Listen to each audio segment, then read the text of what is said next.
இன்னைக்கு எபிசோட்ல என்னாச்சுன்னா ராணுவ தரமான சம்பவம் பண்ணிட்டாரு. எத்தனை பேருக்கு இதுமே தோணுதுன்னு தெரியல. ஃபர்ஸ்ட் முத்து பேசும்போது எல்லாமே நல்லா இருந்துச்சு, நம்மளுமே ரசிச்சுட்டு இருந்தோம். ஆனா இப்போ ஒரு பேசுறதுல ஏதோ ஒண்ணு பிடிக்காத மாதிரியே இருக்கு. நேத்து அந்த ட்ரம் டாஸ்கால் நிறைய பேருக்கு அடிபட்டதுனால அந்த டாஸ்கை அப்படியே நிறுத்திட்டாங்க. இன்னைக்கு திருப்பி அந்த போன் பூத் டாஸ்க் வந்துச்சு. பிக் பாஸ் என்ன சொல்வாருன்னா லாஸ்ட் கால்ன்றுவாரு.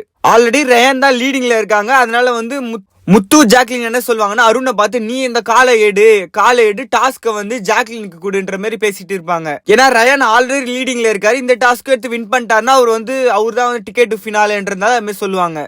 போனும் அடிக்கும். அப்போ ரயானும் அருணும் ஸ்பீடா ஓடி தொடுவாங்க.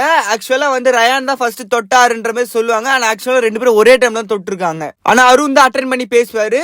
டாஸ்க் என்னன்னா ரெண்டு சைடு கிரீன் பாலும் ரெட் பாலும் இருக்கும்.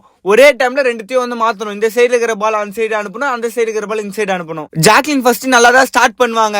அதுக்கப்புறம் கன்ஃபியூஸ் ஆகி ஃபர்ஸ்ட் ரெட் பால் எங்க இருந்துச்சோ அதே இடத்துல வச்சிருக்காங்க, கிரீன் பால் எங்க இருந்துச்சோ அங்கேயே மாத்தி வச்சிருவாங்க. அதுதான் கலர் கன்ஃபியூஸ் ஆயிடுச்சு அவங்களுக்கு. இவங்க வின் பண்ணிட்டாங்கன்னு நினைச்சு இவங்க ஜாலியா என்ஜாய் பண்ணிட்டு இருப்பாங்க. அதுக்கப்புறம் இது மாதிரி நீங்க தப்பா பண்ணீங்கன்னு பிக் பாஸ் சொல்றாரு. சௌந்தர்யா ராணுவுக்கு ஒரு டாஸ்க் கொடுத்துருப்பாங்க. எதுக்காகன்னா அந்த மைக் சரியா போட்டிருக்க மாட்டாங்க. அதனால டாஸ்க் கொடுப்பாங்களா, அதனால கொடுத்துருப்பாங்க.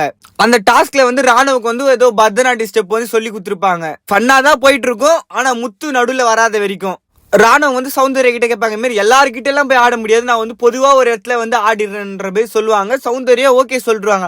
ஆனா முத்து அதெல்லாம் நீ ஏன் சொல்ற, எல்லாருக்கிட்டையும் போய் ஆடுன்ற மாதிரி அவரு ஒரு ஆர்டர் போட ஆரம்பிச்சிருவாரு. முத்துவோட பெரிய ப்ராப்ளமே நான் தான், அவரு சொல்றதை கேட்கணும்னு நினைக்கிறாரு. அப்போ சௌந்தர்யாவுக்கும் ராணுவுக்கும் லைட்டா கொஞ்சம் கான்வர்சேஷன் மாதிரி போவோம். அப்போ அவங்க ரெண்டு பேசிட்டே இருப்பாங்க. முத்து நடுவில் வந்துட்டே இருப்பாரு. ராணுவ நான் உங்ககிட்ட பேச விரும்பலன்ற மாதிரி முத்து ஃபுல்லா அவாய்ட் பண்ணி விட்டுருவாரு.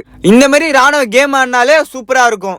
அதுக்கப்புறம் முத்து என்ன சொல்வார்னா, இதுக்கப்புறம் நான் உங்ககிட்ட பேசவே விரும்பலன்ற மாதிரி சொல்றாரு. ரொம்ப நேரம் கழிச்சு ராணவே போய் பேசுவாரு. ராணவோட தப்பு என்னன்னா அவரே போய் அவர் எல்லாருக்கிட்டையும் பேசுறாரு. அதுதான் தப்பா இருக்கு. அதுக்கப்புறம் டிக்கெட் டு ஃபினாலோட லாஸ்ட் டாஸ்க் ஒரு கிளாக் ஷேப்ல ஒன்னு இருக்கும். அதுல பேலன்ஸ் பண்ணி பாலை ஒரு அவர்லயும் பாலை பிளேஸ் பண்ணும். மொத்தம் 12 பால்ஸ் அதுல வைக்கணும். இந்த டாஸ்கோட ரிசல்ட்டை பிக் பாஸ் சொல்லிருக்க மாட்டாரு. ஏன்னா சாட்டர்டே எபிசோட்ல இதை பத்தி சொல்லுவாங்கன்றதுக்காக அதை வச்சுட்டாரு. மேபி அந்த டிக்கெட் டு ஃபினாலோட அந்த கார்டை விஜய் சேதுபதி உள்ள கொடுத்தாலும் கொடுக்கலாம். ஏன்னா இதுக்கு மேல சீசன்ல கமல் கொடுத்திருக்காரு உள்ள நாளைக்கு என்ன நடக்குதுன்றத நாளைக்கு பார்க்கலாம்.